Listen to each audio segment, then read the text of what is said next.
Friends, welcome back to my channel C S S at door step.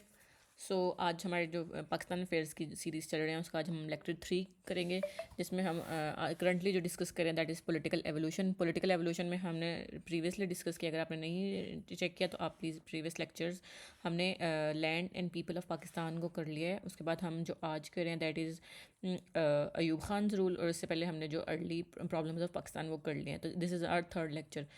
So if you are CSS or PMS aspirant 2026, 2027 or planning or currently university student and planning to appear in CSS, so watching this video is a must for you people. So let's start कि जो अयूब खान का era था उसको पाकिस्तान में golden period कहा जाता है in term of economy. ऐसा क्यों है कहा जाता है? क्योंकि जो हमारे पास उस टाइम जो ग्रोथ थी, हमारी इकोनॉमिक ग्रोथ थी, हम जब अपनी इकोनॉमिक ग्रोथ किस किन किन टर्म्स में देखते हैं, हम देखते हैं कि हमारी उस टाइम जो जीडीपी ग्रोथ परसेंट ग्रोथ कितनी थी। उस टाइम जो हमारे पाकिस्तान ने रिकॉर्ड वो किया था दैट वाज 6.2 टू 6.7% जीडीपी हमारी ग्रोथ थी। For country like Pakistan, small country, this growth जो हमारे वो जो वर्ल्ड बैंक की रिपोर्ट है जिसके अकॉर्डिंग पाकिस्तान को भी top 10 economies of the world, वो इस जो थी जीडीपी की प्रोजेक्शन की बेसिस पे वर्ल्ड बैंक की रिपोर्ट थी। I believe in early 2000s में आई थी। ओके, सो हम देखते हैं, हम पॉलिटिकल एवोल्यूशन में ओवरव्यू लेते हैं पहले कि हम इसमें डिस्कस क्या करेंगे। ओवरव्यू में हम सबसे पहले देखेंगे कि restoration of law and order हुई थी, effective price control system and control on smuggling आया था, return of foreign exchange reserves हुआ था, और उसके बाद rehabilitation process, establishment of new capital, agriculture reforms, new industrial policy, Muslim family law ordinance and labour policy and education reforms.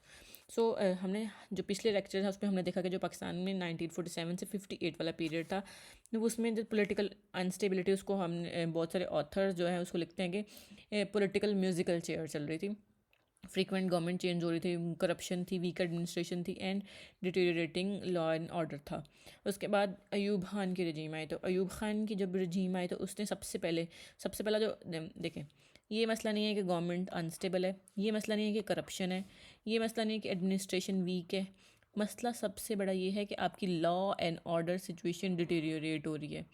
मतलब deteriorate होना मतलब जो अवाम है उसका लॉ से और ऑर्डर पे यकीन उठ रहा है, जिसकी वजह से सारे लोग जो है लॉज को ओबे ही नहीं कर रहे।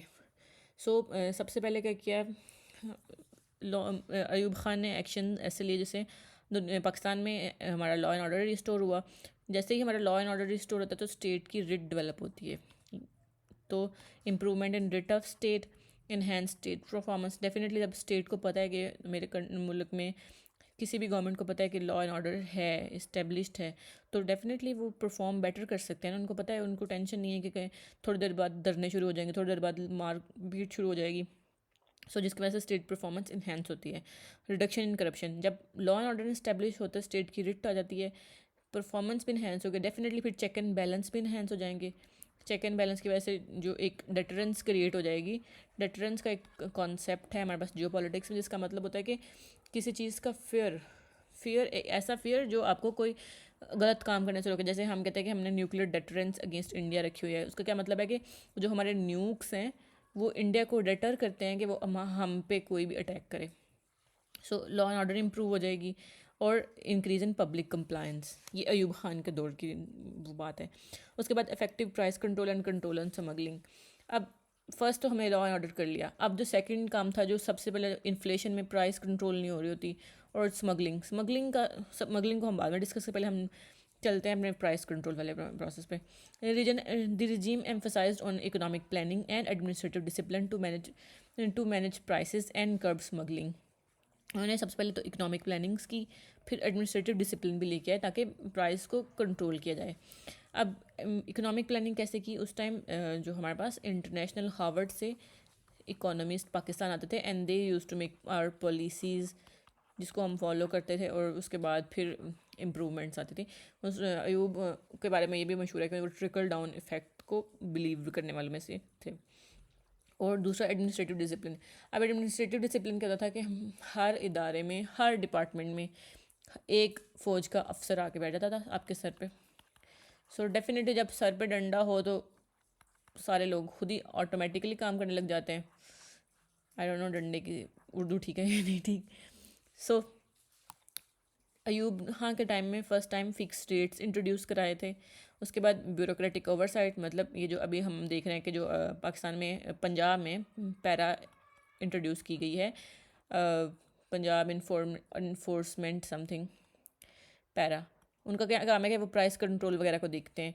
तो उस टाइम अयूब खान के दौर में सबसे पहले bureaucratic oversight to monitor economic activities. और उसके बाद जो था फर्स्ट टाइम हमारे पास एक 5 ईयर प्लान भी, फर्स्ट टाइम नहीं, I think this is was our second 5 year plan to boost agriculture productivity and meet demand. Okay, अब हमने कहा हम ये डिस्कस करेंगे कंट्रोल स्मगलिंग। अब पाकिस्तान का क्या प्रॉब्लम है, पाकिस्तान के पास 3 नेबर्स हैं। यहाँ पे ईरान से भी हमारे पास मूवमेंट होती है, अफ़गानिस्तान में से भी मूवमेंट होती है, इंडिया से कंपैरेटिवली बहुत कम मूवमेंट होती है, सॉरी इंडिया बड़ा है। सो यहाँ पे भी मूवमेंट है, ये तो ओपन बॉर्डर था हमारा, तो जिसकी वजह से हमारी जो थी ना ब्लैक इकोनॉमी, ब्लैक मार्केट्स बहुत बड़ी थी, जिसकी वजह से हमारे पास स्मगलिंग बहुत ज़्यादा थी। तो अयूब खान के दौर में स्मगलिंग को भी कंट्रोल किया गया था। उसके बाद return of foreign exchange reserves. अब ये क्या है, इसमें हमने जो थे ना, हमारे पास जनरल आज़म ख़ान की पॉलिसीज़ थी। इन्होंने, जनरल आज़म ख़ान उस टाइम हमारे गवर्नर थे, उन्होंने अपनी बुक भी लिखी है, उसमें उन्होंने बताया कि जो अयूब की पॉलिसीज़ थी उसकी वजह से इंडस्ट्रियल और इकनॉमिक ग्रोथ हुई। टैक्स उन्होंने वो क्या कहते हैं, tax reforms were introduce resulting in increase substantial revenue and improve foreign exchange reserve. ये आप बुक में पेपर में भी कोट कर सकते हैं, सेम यही बात। उसके बाद अयूब ने अपने टाइम में एमनेस्टी स्कीम इंट्रोड्यूस कराई थी। अब जो ब्लैक मनी हमारे पास पोरस बॉर्डर्स आते, ब्लैक मनी वो होती है, वो ऐसी मनी जिस पर टैक्स ना पे किया हो। अगर आप या मैं कोई भी बिज़नेस करते हैं, कोई ऐसा बिज़नेस जिसमें कैश में हम लेन देन करते हैं, उसमें टैक्स नहीं हम अदा कर रहे, तो that will be consider as black money. तो पाकिस्तानी क्या करते हैं, जो जितनी भी ब्लैक मनी होती है, जो अनटैक्सड होती है पैसा, उसको सारे को इंटरनेशनल या किसी अब्रॉड किसी बैंक में डिपॉजिट करा देते हैं, और उसको वहीं पे अपने बिजनेस सेटअप कर लिया, या जो सिस्टम, जिसकी वजह से अयूब खान ने एमनेस्टी स्कीम क्या होती है, आम माफ़ी स्कीम इंट्रोड्यूस करा दी, जिसकी वजह से जो जितने भी उन्होंने क्या कहा था कि जो भी आपके पास इंटरनेशनल पैसा है उसको पाकिस्तान ले आए, उसमें से सिर्फ 35% गवर्नमेंट को देते हैं, बाकी सारा आपका लीगलाइज हो जाएगा, जिसकी वजह से 36 करोड़ रुपीज़ पाकिस्तान में वापस आए थे। जो IMF की रिपोर्ट है उसके अकॉर्डिंग पाकिस्तान का $200 billion Pakistani money is sitting in foreign accounts. ये जो हमारे पास जो काला पैसा जो स्मगल हो के बाहर गया है, ये 200 बिलियन है। उसके बाद जो हमारा फॉरेन डेट है, हमारा फॉरेन डेट 177 बिलियन है, जो कि हमारे 67% ऑफ आवर GDP है। अब अगर हम सोचें ये हमारा पैसा अगर मुल्क में वापस आ जाए तो आराम से हम ये जो हमारा तभी डेट है उसको वापस कर सकते हैं। सो जब ये 36 करोड़ रुपीज़ हमारे पास आए थे वापस, तो हमारे पास जो फॉरेन एक्सचेंज रिजर्व्स थे उसमें भी डिपॉजिट हुई थी मनी। अब इसी नोट पे मैं एक बार और बात भी आपसे पूछना, आपको क्या लगता है कि कंट्रीज आपस में ट्रेड कैसे करते हैं? ऐसे करते हैं कि एक जहाज़ अमेरिका से भर के आ रहा है गुड्स का, तो हम एक जहाज़ पैसों का भेज रहे हैं, ये गुड्स का जहाज़ आ रहा है, ये पैसों का जहाज़ जा रहा है। नहीं, ऐसे नहीं होता। कंट्रीज़ आपस में ट्रेड ऐसे करते हैं कि पाकिस्तान जो है गुड्स खरीदेगा, मतलब कंसिडर कर लें $100 की हमने गुड्स खरीदी हैं। अब जो है अगर अमेरिका पाकिस्तान से $100 की गुड खरीदे तो हम ईवन हो गए, वी आर ईवन। लेकिन अगर पाकिस्तान 100 की खरीदा है, अमेरिका हमसे $2 की चीज़ें खरीद रहा है, तो अब हम -98 में चले गए। अब ये जो -90 इधर +98 हो गया, ये बढ़ता रहता, और फिर इसकी वजह से हमारा डेफिसिट क्रिएट होता है, that is the trade deficit. Trade deficit जब क्रिएट हो जाता है, जब एक आपका बहुत ह्यूज ट्रेड डेफिसिट क्रिएट हो जाता है, तो कंट्रीज आपसे ट्रेड करना बंद कर देते हैं। तो फिर हमेशा हमारे लिए IMF हमारी मदद करता है, और यहाँ पे हमारा जो ये ट्रेड डेफिसिट होता है उधर यहाँ पे पैसे देता है, +980 हो गया, तो दिस इज़ 0 0, अब हम फिर इक्वल हो जाते हैं। This is the IMF relief package. So मैंने कहा आपको लोगों को वो भी बता दूँ। उसके बाद रिहेबिलिटेशन प्रोसेस स्टार्ट हुआ। अब जब हमने पिछले लेक्चर में डिस्कस किया था कि हमारे पास जो थे अराउंड 8 मिलियन जो थे रिफ्यूजीज़ आए थे, तो उनके लिए कैंप्स वगैरह जगह वगैरह अलॉट हुई थी, लेकिन प्रॉब्लम थी कि वो बहुत स्लो प्रोसेस था। अयूब खान ने क्या किया कि उस प्रोसेस को एक्सेलरेट कराया। उन्होंने ट्रांसपेरेंट रिहैब प्रोसेस, अपनी ट्रांसपेरेंट का क्या मतलब है, क्योंकि उस टाइम जो हमारे पास मुहाजिर आए थे ना, उन्होंने क्या किया, बहुत बड़ी बड़ी प्रॉपर्टीज़ क्लेम कर ली। जो ये पूरा मॉडल टाउन लाहौर में एरिया है, ये सब फ्रॉड वाली प्रॉपर्टीज़ जो उन्होंने क्लेम की थी। मैं जनरलाइज नहीं कर रही हूँ, लेकिन मेजॉरिटी जो थी वो यही केसेस थे कि जो उन्होंने फ्रॉडुलेंट जो थे उन्होंने क्लेम्स किए थे। सो उसमें बहुत सारों को तो पकड़ा भी गया भी, लेकिन फिर भी अभी भी पूरे 100% नहीं एक्यूरेट हो सका। उसके बाद लैंड एंड हाउसिंग अलॉटमेंट्स हुई, अर्बन प्लानिंग स्कीम हुई। अर्बन प्लानिंग स्कीम में क्या है, सबसे ज़्यादा इंपॉर्टेंट कंस्ट्रक्शन ऑफ एम्बैंकमेंट्स इन कराची। अब कराची में क्या प्रॉब्लम है, सबसे ज़्यादा प्रॉब्लम है वाटर लॉगिंग की। उसके लिए फिर एम्बैंकमेंट्स बनाएंगे जिसकी वजह से वाटर लॉगिंग या एग्रीकल्चर में जो हमारे क्रॉप्स लेवल लो हो रहे थे, क्योंकि उसमें सॉल्ट ट्रैप हो रहे थे, वाटर लॉगिंग हो रही थी, सेलिनेशन हो रही थी। तो उसकी वजह से एम्बैंकमेंट्स का प्रोजेक्ट स्टार्ट किया गया, जिसकी वजह से हमारी एग्रीकल्चर ग्रोथ में वो एरा भी तो वो वाला था ना, एग्रेरियन और इंडस्ट्रियल रेवोल्यूशन वाला। इन पुअर कंट्रीज़ जो थे, रिच कंट्रीज में तो 80s में आ गया था, 90s में आ गया था। उसके बाद रूरल वर्क प्रोग्राम स्टार्ट किया। रूरल वर्क प्रोग्राम के अकॉर्डिंग जो रूरल एरियाज़ थे वहाँ पे जो कैनाल्स, रोड्स और चीज़ें इस्टेब्लिश की गई ताकि उनके लिए वे टू अर्न क्रिएट किया जा सके। मतलब ऐसा किया गया कि इंटरनेशनल स्टैंडर्ड्स इस्टेब्लिश करने की कोशिश की। इंटरनेशनली भी होता है ना कि आपकी छोटी छोटी कम्युनिटीज़ में आपको हर चीज़ अवेलेबल होती है, हॉस्पिटल बना दिए जाते हैं वहाँ पे, एग्रीकल्चरल क्रॉप्स, रोड, रेल, सब कुछ। सो ये अयूब खान ने रूरल वर्क प्रोग्राम स्टार्ट किया। उसके बाद आफ्टर 1965 वॉर जो थे, वॉर में क्या हुआ था कि कंपनसेशन दी गई थी प्रॉपर्टी डैमेज की। अब कुछ लोगों के घर तबाह हो गए थे, तो उस टाइम में जितने भी आपके घर तबाह हुए थे उनको कंपनसेट भी किया गया था, और साथ में उनको दोबारा से रीबिल्ड भी किया गया था, और साथ में उनको मेडिकल और साइकोलॉजिकल सपोर्ट भी प्रोवाइड की गई थी। मिलिट्री बैक थी, मतलब कि आर्मी ने बैक किया था उसको। उसके बाद इस्टेब्लिशमेंट ऑफ न्यू कैपिटल। पहला जो हमारा कैपिटल था, हम अगर देखें तो सॉरी एक तो ओके, पहला प्रोजेक्ट यहाँ पे हमारा पहला कैपिटल था कराची। कराची में क्या प्रॉब्लम था, यहाँ पे कोई भी नेवल अटैक हो तो सबसे पहले जो था हमारा कैपिटल गया। कैपिटल गया था मतलब कमांड एंड कंट्रोल की जगह गई।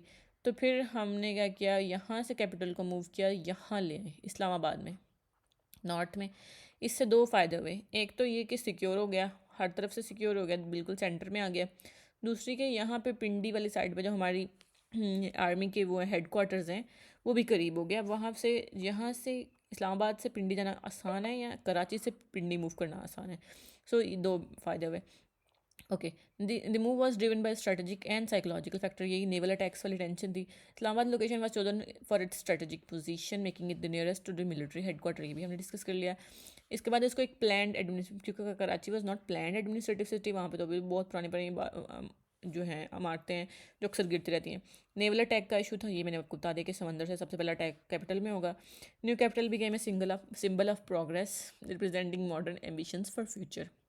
उसके बाद अयूब खान ने एग्रीकल्चर रिफॉर्म्स इंट्रोड्यूस कराएं। एग्रीकल्चर रिफॉर्म्स क्या था, तब हमने इंडिया से जीएमओज एक्सपोर्ट किए थे।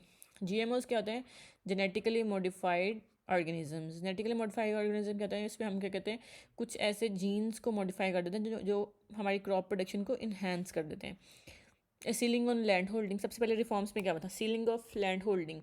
इसका क्या मतलब है कि जो आप सिर्फ जो इरिगेबल लैंड रख सकते हैं वो 500 एकड़ रख सकते हैं, और जो नॉन इरिगेबल रख सकते हैं वो 1000 एकड़ लैंड पर फैमिली रख सकते हैं। उसके बाद पेजेंट्स को जो थी लैंड्स दी गई थी ऑन 25 ईयर इंस्टॉलमेंट प्लान्स। मतलब आप उनका था कि आप लैंड खरीद लें, उसको यूज़ करें, और 25 सालों में आप इसकी प्राइस पे कर दें। आपको कोई ज़रूरत नहीं वो जो हम रेंट पे करते हैं, ये चीज़ें सब कुछ नहीं, आपने बस इंस्टॉलमेंट्स देनी है। उसके बाद रीअलाइनमेंट ऑफ लैंड। अब पहले क्या था, लैंड जो थी ना छोटे छोटे टुकड़ों में थी। अब देखें, एक टुकड़ा यहाँ है, एक यहाँ है, एक यहाँ है, एक यहाँ है, यहाँ वाला बड़ा है, यहाँ छोटा है। इन सारे टुकड़ों को मैनेज करना आसान है, या एक इकट्ठा ये टुकड़ा बड़ा हुआ है, यहाँ एक पानी का ज़रिया लगा हुआ है, पानी सब में जाता है, ये मैनेज करना आसान है, या इसके लिए सेपरेट सेपरेट। तो इसलिए उसके लिए रीअलाइनमेंट स्टार्ट की थी कि सारी आप ज़मीन को, स्कैटर प्लॉट्स को एक जगह इकट्ठा कर लें। उसके बाद ग्रीन रेवोल्यूशन, जिसमें हाई यील्ड वैरायटी सीड्स हमने डिस्कस कर लिया, जीएमओज को, और एक्सपेंशन ऑफ कैनाल सिस्टम। जो नए डैम्स वगैरह जो हमारे पास आज जो बड़े बड़े डैम्स हैं वो अयूब खान के दौर में कंस्ट्रक्ट हुए थे। उसके बाद न्यू इंडस्ट्रियल पॉलिसी 1947 में, जब थे हमारे पास सिर्फ 34 इंडस्ट्रीज़ थी, लेकिन हमें जो टोटल इंडिया से 970 में से आई थी। उसके बाद जो थे अयूब के टाइम में हमने देखा 20% ऑफ जीडीपी जो था इंडस्ट्रियल सेक्टर, मतलब हमारा इंडस्ट्रियल बूम इतना ज़्यादा हो गया था कि वो 20% जीडीपी में ऐड करते इंडस्ट्रियल सेक्टर। ओके, उसके बाद जो हमारी जीडीपी ग्रोथ थी हमने डिस्कस कर लिया 6.2 से 6.7 हाईएस्ट, और समटाइम्स ये 7%। अब ये मैंने कहाँ से लिया, ये मैंने पाकिस्तान हार्ड कंट्री से लिया ये स्टैट्स, आप उसको कोड भी कर सकते हैं। उसके बाद एक्सपोर्ट हमारी इंक्रीज़ होगी, और अयूब का जो बिलीव था that was in trickle down impact. Trickle down impact जो था ये हार्वर्ड का स्कॉलर्स का थॉट था, जिसमें क्या क्या कहते थे कि इसको एक ऐसे समझे, let me explain it a little bit here. ये हमारा एक पिरामिड है, ये यहाँ पे पुअर, यहाँ पे मिडिल क्लास, यहाँ पे elites, this this section elite and these are rich. यहाँ पे ये जो एलिट्स हैं इनको मिले पैसे, इन्होंने इंडस्ट्रीज़ लगाई। अब ये इंडस्ट्रीज़ लगाएंगे तो इन लोगों को हायर करेंगे, ये जो रिच लोग हैं ये सीईओज बनेंगे, मिडिल क्लास वर्किंग क्लास बन जाएगी, पुअर क्लास जो लेबर क्लास बन जाएगी। सो ये जो पैसा था ऊपर से नीचे, नीचे से नीचे, नीचे से नीचे नीचे जाएगा, दिस इज़ ट्रिकल डाउन। सो अयूब को लगता था कि अगर हम अपनी इंडस्ट्रीज़ को इंक्रीज़ करेंगे तो उससे ट्रिकल डाउन इफेक्ट पड़ेगा, जिसकी वजह से हमारी इकोनॉमी अच्छी हो जाएगी, इंप्रूव हो जाएगी। So Singapore Malaysia and South Korea में भी सेम हमने ये तीनों भी पोस्ट कॉलोनियल स्टेट्स थी और इन्होंने भी सेम इकोनॉमिक मॉडल फॉलो किया, लेकिन they have grown so much, लेकिन पाकिस्तान इतना ग्रो नहीं कर सका as compare to them. So इसकी जो रीज़न है that is hard to explain as stated by author of Pakistan a hard country. Okay, shift toward knowledge based economy. अब दुनिया में 3 तरह की इकोनॉमीज़ होती हैं, उसमें से एक नॉलेज बेस्ड इकोनॉमी भी होती है। नॉलेज बेस्ड इकोनॉमी क्या होती है कि आप अपने ब्रेन्स को यूज़ करें और ऐसे रिसोर्सेज, क्योंकि हमारे पास नेचुरल रिसोर्सेज नहीं है, सो ऐसी चीज़ें पैदा करें, ऐसे इंतजाम पैदा करें कि इकोनॉमी नॉलेज बेस्ड इकोनॉमी हो जाए। तो नॉलेज बेस मतलब आप नॉलेज को बेचना शुरू कर दें, नॉट इन टर्म्स कि आप एजुकेशन वाले वो बना लें, स्कूल बना लें और उसको बेचने लग जाएं, मतलब आप अपने आइडियाज़ बेचना शुरू कर दें। हाँ, दिस इज़ मोर अप्रोप्रिएट। उसके बाद जो थे, और इसकी हकीकत अभी क्या है, जो हम तब वो एफर्ट कर रहे थे कि हम नॉलेज बेस्ड इकोनॉमी बनाएं, अभी जो हमारे हैं almost 30 million children's are out of school, current ये स्टेट्स हैं। उसके बाद स्किल डेवलपमेंट प्रोग्राम स्टार्ट किए गए थे, अभी बीच हमारा स्किल प्रोग्राम चल रहा था, टेवटा वगैरह की जो हमारे स्किल डेवलपमेंट प्रोग्राम है चाइनीज़ कॉपरेशन के साथ। उसके बाद इंक्रीज इन इंडस्ट्री व प्रोडक्टिविटी बढ़ी, जॉब्स बढ़ी, जीडीपी बढ़ा, एक्सपोर्ट्स बढ़ा, इम्प्रूवमेंट आई ओवरऑल। उसके बाद इंडस्ट्रियल ग्रोथ की वजह से बूस्ट हुई हमारे प्रोडक्टिव, ये हमने बात कर ली। उसके बाद हमारे पास हॉट, ये अयूब खान ने स्टेटमेंट दी थी एक न्यूज़पेपर में इंटरव्यू के time, hot temper zone areas should not have democracy, उन्होंने ये कहा था, क्योंकि उनकी डिक्टेटरशिप पे क्वेश्चन किया गया था, तो उन्होंने ये आप कोट कर सकते हैं। फिर उसमें मोहम्मद अली मलिक ने क्रिटिसाइज़ किया हुआ है, ये आप क्रिटिसिज्म में भी लिख सकते हैं, वैसे हम इसका क्रिटिकल एनालिसिस भी करेंगे लेकिन नेक्स्ट लेक्चर में करेंगे, उसमें हम इसको प्रॉपर डिस्कस करेंगे कि हाँ जब वो ग्रोथ हो रही थी वो क्यों रुक गई, जिसमें मैंने कहा था ना इसको आंसर करना is hard. So Mohammad Ali Malik लिखते हैं, पाकिस्तान के इकोनॉमिस्ट लिखते हैं the failure of trickle down theory, ये अपने ऐसे में लिखते हैं, he criticise trickle down theory stating that only 22 families benefited, economic growth without wealth redistribution lead to inequality and social unrest. उसके बाद Muslim family law ordinance, Muslim family law ordinance क्या था, वो फर्स्ट टाइम पाकिस्तान में introduce कराया गया कि आपने मैरिज को रजिस्टर कराना है, पॉलीगैमी पे रिस्ट्रिक्शन लगी कि आप फर्स्ट वाइफ से परमिशन लेंगे, उसके बाद आप डाइवोर्स देने तो आप यूनियन काउंसिल को नोटिफाई करेंगे, और 90 डेज रिकन्सिलेशन पीरियड आएगा, और time of age of marriage boys के लिए 18 ईयर्स कर दिया गया, पहले 16 था, गर्ल्स के लिए 16 कर दिया गया, अभी हमारे पास 18 है, पहले 14 था। Labour policy and education reform, उसके बाद जो during service death of workers होते थे उसमें नेक्स्ट ऑफ किन को जॉब ऑफर की जाएगी, एंड जो दैट जी